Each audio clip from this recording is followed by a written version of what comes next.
Hey guys, how's it going? Dutchman Games here, and today I want to show you guys the first game I've ever made and released and published on Steam, and my experience with it, and why I would do it differently this time around. And also, I want to also silently announce a little bit that I'm going to work a little bit more on it to make it a little bit bigger and a little bit better than it was. But you know, the way I made this game was extremely convoluted, and it was in a very noob-ish kind of way. Where even though it's a great game to play, it's a lot of fun. It's very quirky and kind of like how do you say that? Kind of like rugged, on the edges. It's definitely not AAA game, but obviously, but it was so much fun to make, and it's from now, if I look at all the games I've made, all the projects I've worked on, which I think I've worked on over 65 different projects, level design, most of them are level design. I've worked on Sherwood Extreme, obviously I made Claustrophobia, Lords and Blades, and Sentinel Curse Knight, which is this game. I worked on Killing Floor 2, and I worked on some other games. And if I look at all these different things and the way I used to make games, I'm actually kind of jealous, because this is, even though it's coded really bad, and I'll show you later in the video, it's actually insane. It's so much fun to see this, because I made this game 5 years ago, or 4.5, and this was my first game, so it's like my passion project. So I was just working on it, and I was doing it, after work hours, like, on my computer, and I was just like, trying to make my first game, and it felt magical getting it out and getting people to play it. And the reception was horrible at the beginning, a little bit better later on as I updated the game, made it better, but it was really bad. People really thought it was unplayable, which it was at the beginning. A lot has been changed, and I'm going to change more in the future. I'm going to slowly pick this game up again and try to make it as good as I can as a passion project. This is not a plug to go buy it. The game is called Sentinel Curse Knight, but again, if you want to check it out, but this is not a plug at all. That's not what I want to do with this video. I just want to show you guys what the idea is behind this game. And the best way to do that is to show you guys some of the coding. So let's get right into that. So just to give you guys an example on how I made this, this is going to give people aneurysms. So because it's actually insane. So this is Sentinel Curse Knight. As you can see, I'm now working on making the map a little bit more connected with this path in here. And I'm working on making the game a little bit better, and I want to add tooltips. So it's something I've been wanting to add since the beginning of this game. Here's the menu for the inventory, and then when you hover above here, I want to, in the middle, I want to show like a little screen that tells you what it is and what it does. It's a very logical thing, but I never made it. I'm going to show you why I never made it. So this actually, it's kind of insane. But this is how I made the inventory system. Alright? So bear with me, because this is spaghetti code beyond anything you've ever seen, probably. So what I did is first I wanted to make sure that all the values of all the items were saved in the main character, because then I could just save the main character, right? So I have the main character, which is character base R. And in here, I know these are abilities, okay? So this is nothing to do with the inventory system, but as you can see, it's kind of like, it's crazy. But here you have, so let's see the save system. So in here, this is save system. You can see all the inventory slots, and all these inventory slots basically say, okay, so these slots have a value. And then it takes that value and it brings it to the character stats. And then in here, it keeps all the values of all the items you have, and these are also inventory slots. So technically you have 14 of them, and then but these are weapon slots, and those have different setups. So what I did is, okay, so when I click this button, I want it to do something, right? So when you click this button, it has to go back into the inventory, and when you click the inventory button, it has to go into the weapon slot, if that's possible. So what I did is, let's say I click on the first slot.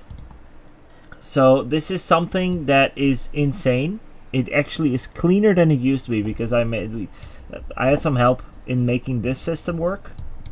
But basically what it does is it checks all the different inventory slots depending on which one you click, and then it loads the values, and then it sets a temporary slot, and then it looks through all the slots which it could be, and then it switches on int, and this is what all the different items do in the game, right? So you have, for example, bag of shards give you 100 shards, right? And then all these values, and some don't do anything, and that's because those are empty items that I could like change in the future. So fairy disc could become a weapon, for example. And then these are, for example, weapons which give you strength. You know, this one gives you 14 strength and 6 intellect and all this stuff. So this is super convoluted, but this is the way I did it. And so now we have one of these. So this is for armor. So these are all the armors. These are all the helmets from here. And then these are all the rings and amulets. And then these are all the weapons. And Hammer of a Thousand Sins, which I added afterwards. That's why it's so weird. And then basically what it does is it looks through all these values, and then it selects which one it is, right? And then based on which one it is, it will equip it. And it will equip it or use it, and then it will change the equip weapon to the value this weapon is. So it will change the equip weapon to 1. Or no, it looks if it's 1 or not, and then it will set it to 35. And then it will change the value of the button to 0 so that it's empty, right? Because if you click on this, it moves to this, and then it's empty. So this is how this works for the slots. But then let's say I have a weapon equipped and I want to de-equip it. You have the same thing, but then the other way around, and only for the weapons. So here it says, okay, so unequipped weapon slot, it looks through all the different weapons in game, which are those, but it has to look through all of them because this is the equipped weapon and it's a slot, and all the items are noted in here. And then it basically goes through all the different inventory slots to see if there's space. So here it says, okay, if it's 0, then let's save it in there, make that inventory value 35, which is that specific weapon, and then remove the strength stat, and then detach from actor, and then there's a sound effect. But if it's not, if there's no space, it says inventory full. And this is how it works. It's super simple, but it's super convoluted because there's so many lines of code in here. It's absolutely unbelievable. And that goes through the armor and everything. So what happened here is it all works, right? It all works, but super convoluted, and it's basically impossible to add anything or change anything to this, which, you know, it is what it is, right? But now what I want to do is I want to add a tooltip system, right? So let's actually go back to the character stats. So let's say I want to add a tooltip system. So what I have to do is I have to go up here, and then I have to go to the on hovered, and because it's set up the way it is, I have to now do this for all the different items in here.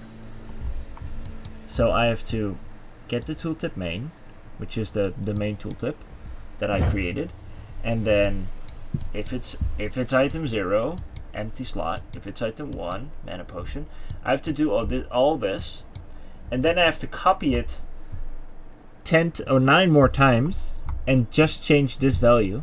That's it.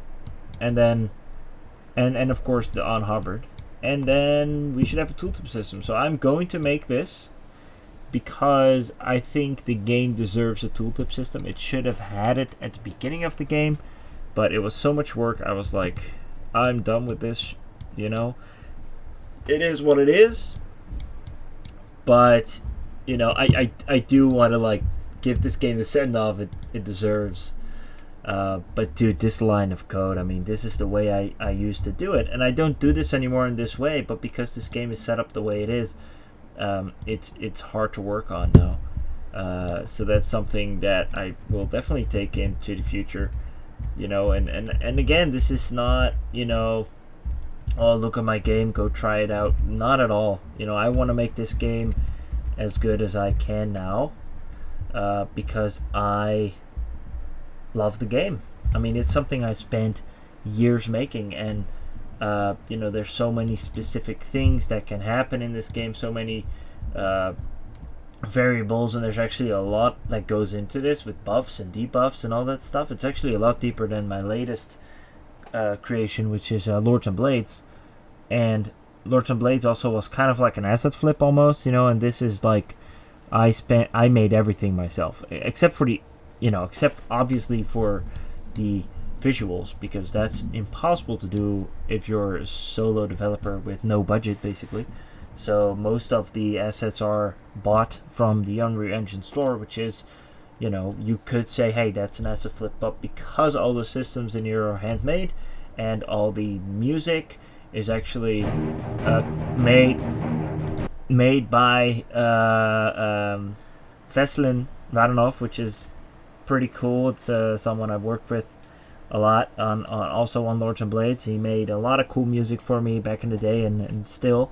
So he's awesome, and this is just really cool, and everything is voice acted and all that stuff. But so I don't really see this game as being a asset flip, because it just is not that. But it's definitely something special, and as quirky and as goofy as it is, like walking around. I'm sorry, it's very loud. Sorry for that. We're walking around here and rolling, and like the ability system, and it's goofy and it's funny, but it is what it is.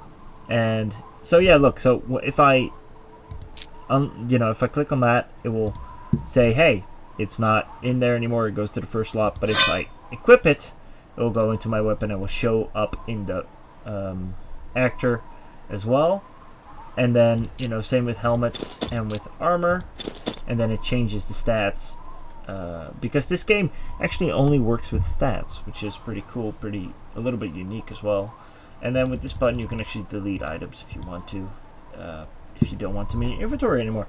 So anyway, I just wanted to show you guys how convoluted it can get, and I thought I had it all figured out, so I made it this way, and yeah, should not have done that, but it works, and it's fun, and it's quirky and all that stuff. So yeah, it's it is what it is.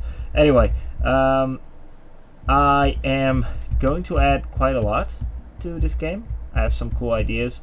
I want to add a dungeon in here and maybe some more buildings, as if it's like a little town area, except of just a sanctuary for the survivors of Kashuain. So there will be a little crypt that you can go in if you're level 20, with a little quest and with some more enemies and stuff like that. And then there's also a new side route that you can take through the mountains, so that everything is a little bit more connected, because this wasn't connected before, which is kind of like stupid. So now this is connected, and then in here I'm going to build a little town, where there's also going to be a cave or crypt kind of thing. So there's going to be 2 new dungeons next to the Deep Home dungeon that we already have in the game. Yeah, so I just wanted to show you guys, this is my first game I ever made. A lot of things have been learned. It's funnily enough also the best game I ever made in terms of sales and in terms of what people think of it. And that's probably why, and that's really interesting to see that Lords and Blades doesn't do as good as this. Even though Lords and Blades was, a lot more advanced and had a lot better animations and had a lot better enemies, and like you could block, and you could like it was like, you know, a lot more Souls-like, and more beautiful in a lot of ways, like better looking and more fluent.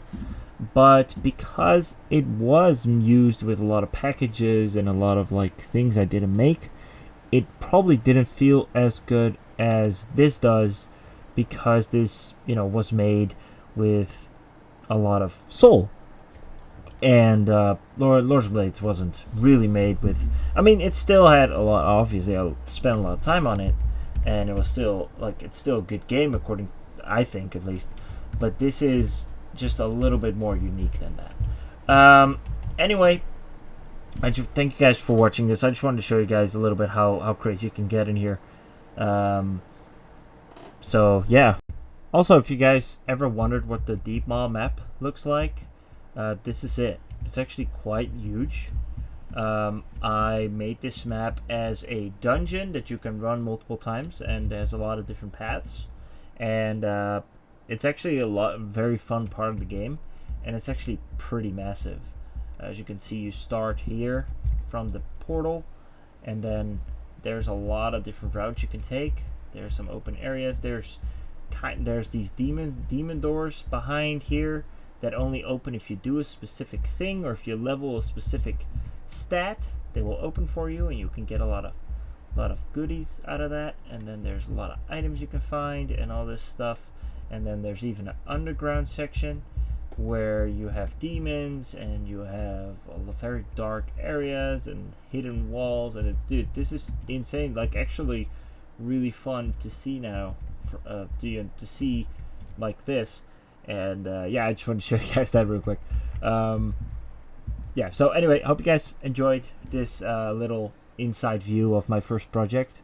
It was so much fun making it, and I'm actually really excited to pick it up again and try to make it better. So if you guys want to play it, feel free.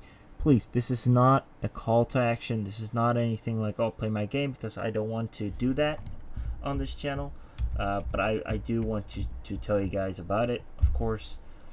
And yeah, so anyway, you know, also, you know, you can leave reviews on Steam if you want to. But again, this is just to showcase my experience developing this game. And if you guys want more videos about this game, I can do that, so let me know. And it's a little bit different than my usual videos, of course, but you know, that's just what it is. So yeah, hope you guys enjoyed, and I will see you guys in the next one. Cheers.